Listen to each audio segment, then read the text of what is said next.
Breaking news in the last few moments. Thames Valley Police confirming that Andrew Mountbatten-Windsor, the brother of the King, has been arrested on suspicion of misconduct. On the morning of his 66th birthday, Prince Andrew wasn't celebrating. He was sitting inside a Norfolk Police station, being questioned on suspicion of misconduct in public office.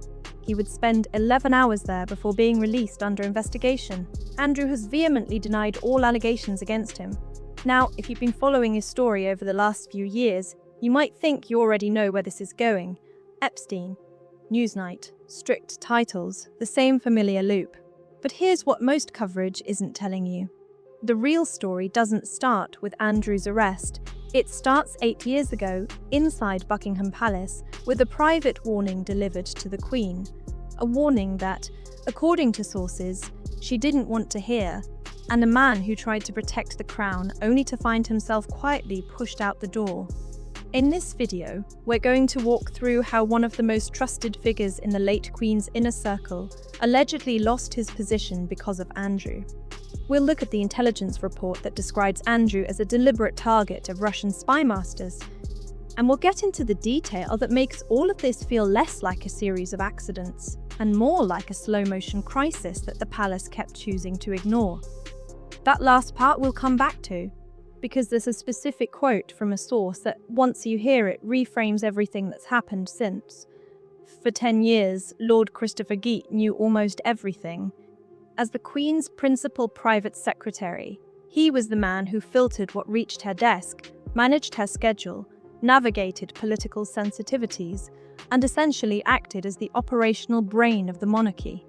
This wasn't a ceremonial role. It was considered one of the most capable and discreet operators the palace had seen in decades. Royal biographers have described him as the kind of figure the institution genuinely relied on, not just for logistics, but for reading risk. He was, by most accounts, exactly the kind of person you'd want standing between the crown and a scandal, which is precisely why what happened in 2017 is so significant. According to sources cited by the Daily Mail, Geidt didn't leave Buckingham Palace quietly or on his own terms. He was, in the words of one source, forced out, and the force behind that exit was allegedly Andrew himself. The reason? Geidt had reportedly attempted to raise serious concerns with the Queen about her second son's alleged business dealings, specifically associations with Russian oligarchs that sources claimed posed a significant risk to the royal family's reputation and integrity. He flagged it, he laid out the concerns, and the response, according to one source close to the situation, was damning in its simplicity. The Queen just doesn't want to know. 5 words. And if that account is accurate, those 5 words explain a great deal about how this situation was allowed to escalate over the years that followed. Sources allege it's clear Andrew played a direct role in Geidt's departure. That's not confirmed, but the sequence, warning delivered, warning dismissed, trusted advisor exits, is hard to look at without asking questions. And Geidt's story didn't end there. 2 years after leaving the palace in 2019, Geidt had entered the House of Lords. He was no longer inside the machine, but the machine, it seems, hadn't forgotten him. According to reports, he was approached by informants who brought him new and more specific concerns about Andrew's alleged connections to oligarchs, and Geidt's response, according to sources, was telling. He said he would pass the information on to former colleagues at the palace, but he made clear he wasn't surprised. He reportedly said, already been aware of these concerns and had attempted to raise them years earlier before his departure. He'd tried. It hadn't worked. And now, years later, new sources were arriving at his door with the same warnings dressed in new detail. That becomes crucial when you understand what came next. Earlier this year, a document came to light that made the word concerns feel inadequate. According to the Daily Mail, a report issued by US security services, dated January 15th, titled Political Corruption, Andrew Mountbatten-Windsor, with the subheading Designated Russian Union, made a series of extraordinary claims about Andrew's position in Russian intelligence thinking. The report allegedly described Andrew as a useful idiot, a weak link, someone who had been deliberately identified and cultivated by agents connected to Putin's apparatus, Not for any grand conspiracy on Andrew's part, but because of the access he represented. Access to the British establishment, access to networks, access by proximity to the kind of intelligence that foreign services spend decades trying to penetrate by other means.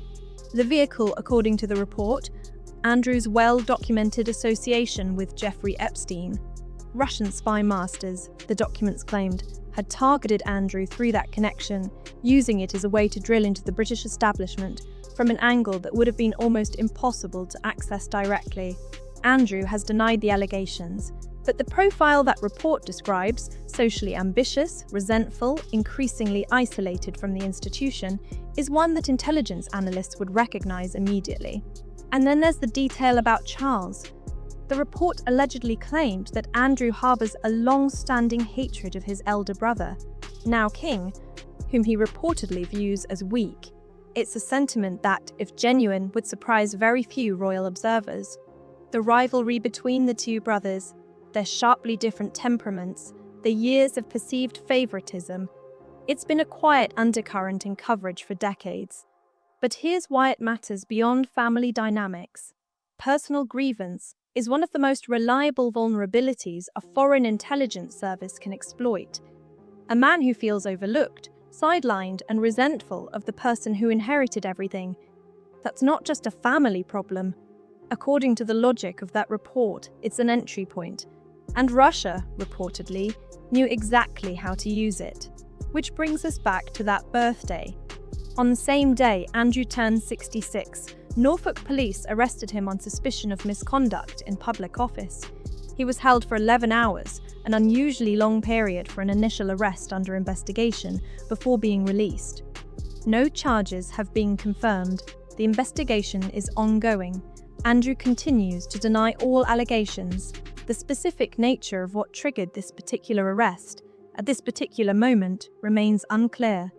But the charge, misconduct in public office, is not a minor allegation, and the fact that it landed on top of everything else that's been reported in recent months is, at minimum, another layer in what has become an extraordinarily complex picture. Step back and look at the full timeline. Warnings about Andrew's associations were reportedly raised inside the palace as far back as 2017 and possibly earlier. A trusted private secretary tried to flag the issue and, sources allege, was pushed out for doing so. The same warnings resurfaced 2 years later. Then a security services document emerged, describing Andrew as an active intelligence target. And then, birthday or not, the police arrived. This isn't a story that emerged out of nowhere. At almost every stage, someone, inside the palace, inside intelligence circles, inside the press, appears to have known something was wrong. And at almost every stage, the institutional response appears to have been to absorb the problem rather than confront it. That's the pattern, not one rogue decision, a pattern. The Epstein Association. The disastrous Newsnight interview in 2019, where Andrew seemed more concerned with defending his reputation than acknowledging the pain of those involved. The stripping of his military titles and royal duties in 2022. And now this. Different years, different headlines. The same fundamental question: how did it go this far? What's striking, looking across all of this, is how much was apparently known and how little was acted on. One of the most effective private secretaries the modern monarchy produced reportedly tried to raise the alarm and was shown the door for it. Foreign intelligence services had, according to the documents, already formed a detailed picture of Andrew's vulnerabilities, and through all of it, the palace's public posture remained largely one of managed silence. The monarchy has survived worse, but survival and accountability are two different things. Here's what I'd ask you to think about. If Geidt's warning had been heard in 2017, does any of this reach the point it's at now? And if the answer is no, what does that say about the decisions made by those who dismissed it? The investigation into Andrew is ongoing. The full picture isn't public yet, but the outline of it has been forming, piece by piece, for years. If you found this breakdown useful, hit subscribe. There's a lot more to unpack on this story as it develops. Drop your thoughts in the comments below. Do you think the palace could have stopped this earlier? Or was this always going to end up here? And if you want to understand more about the wider pressures now surrounding the royal family, the next video is worth your time.